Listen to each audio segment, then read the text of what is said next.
Avec les FLD aujourd'hui, on est passé dans le club de Montpellier pour faire une intervention avec les jeunes joueurs de rugby, catégorie moins de 15 ans, moins de 16 ans, moins de 18 ans. J'ai appris surtout que du coup, on était quand même responsable, même si peut-être ça ne devait pas être de notre faute. Par exemple, on va chez le médecin, on prend un médicament, on ne sait pas forcément ce qu'il y a dedans. On est quand même, entre guillemets, coupable d'avoir pris ça et du coup, on risque la sanction. Donc ils nous ont donné un site, c'était médicaments.fld. Je trouvais que c'était assez bien parce que des fois les médecins ils nous prescrivent plusieurs choses, mais c'est pas souvent les bons médicaments ou on n'a pas le droit souvent d'avoir ces molécules en compétition.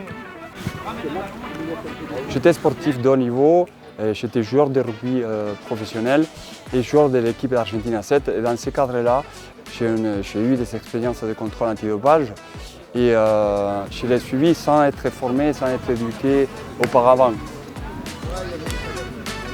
Ce qui est important pour l'agence, c'est que le sportif, dans son contact avec le dopage, a une première expérience avec une action d'éducation, de formation et pas avec un contrôle.